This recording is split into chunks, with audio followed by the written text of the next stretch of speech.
ايوه كده يا رجالتنا، الف الف الف مبروك علينا وعليكم. هي دي الرجوله وهي ده اللي احنا كنا مستنيينه منكم. اولا مساء الفل. انا دخلت على طول في الموضوع.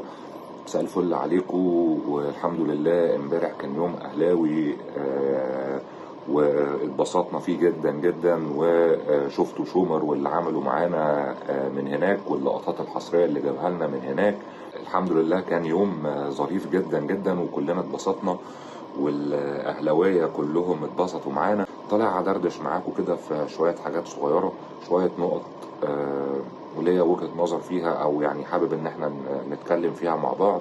زيزو، جمال زيزو، حلاوه زيزو، واللي عملوا معانا زيزو امبارح، وقد ايه حول اللي كان بيتعامل معاه في الاستاد من طاقه سلبيه وشتيمه واهانه، وجابوا سيره اهله بطريقه مش لطيفه.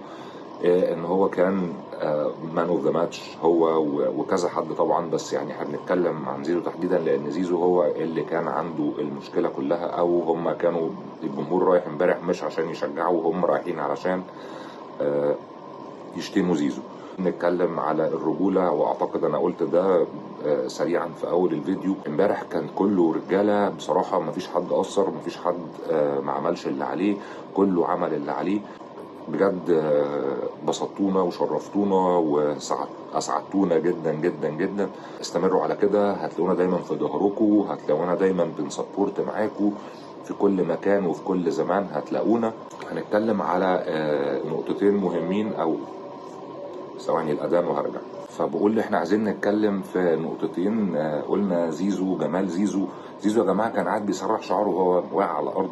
شوفوا قد ايه هو فاصل، وقد ايه هو مطلع نفسه من الموضوع، وقد ايه عارف يفصل كويس جدا جدا. ودي حاجه بصراحه ربنا انا احييه عليها جدا جدا جدا. بالنسبه بقى للجونين اللي جم امبارح، الجون الاول وجمال الجون الاول، دي يا جماعه لو ركزتوا طول الماتش، دي جمله بتتعمل طول الماتش، وكان بيروح في الجزء ده ديانج، وكان معمول منها كذا فكره واتعمل منها كذا هجمه.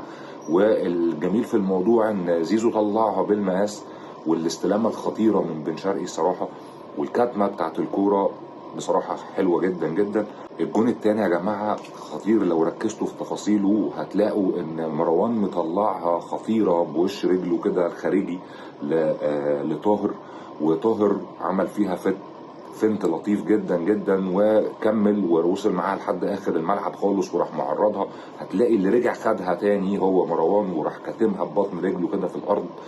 فالجون التاني برضو لو ركزت في تفاصيله هتلاقي ان هو فعلا ملعوب حلو جدا جدا. يا جماعه احنا امبارح عملنا مباراه قويه جدا جدا، كان شكلنا حلو جدا جدا في الملعب، في شويه تفاصيل وفي شويه حاجات لسه محتاجين نشتغل عليها. دفاعيا كنا كويسين. يا كابتن شناوي ارجوك ارجوك ركز معانا شويه، انت شلت الفرقه في اوقات كتير، وشلت كور كتيره جدا جدا، بس الكوره اللي دخلت فينا لولا ان هي طلعت اوفسايد حضرتك كنت طلع تمسك الهوا. فلو سمحتوا كملوا زي ما انتوا، الرجوله الله اكبر عليكم. محتاجين نكمل زي ما احنا. النادي الاهلي وروح النادي الاهلي كانت حاضره امبارح، عايزين نكمل زي ما احنا، ونتمنى الافضل لنا، ودائما نتمنى الاسوأ لهم. وطول ما احنا تمام وطول ما احنا شغالين كويس، اكيد 100 عقبه فيها مشاكل كتير. اسف ان انا طولت عليكم، بس دي كانت دردشه سريعه جدا جدا النهارده عن الماتش بتاع امبارح، وحبيت اقول لكم الف الف الف مليون مبروك. وان شاء الله باذن الله اللي جاي لسه احسن. عندنا فتره توقف دوليه طويله جدا جدا، اللعيبه تقدر تظبط، ونقدر نكون او نظبط الفرقه بشكل جديد، ونقفل على نفسنا تاني بعد التوقف الدولي ده. الراجل المدرب يقدر يحط افكاره ويقدر يشتغل عليها كذا مره لحد ما التوقف ده ينتهي.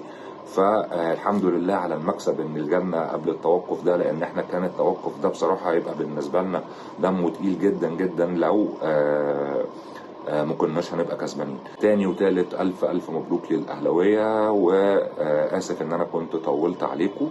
ودي كانت دردشه كده اخر اليوم. قومتونا بس من النوم فايقين وجمال وحابين ان احنا ندردش معاكم ونشكر اللعيبه على اللي حصل.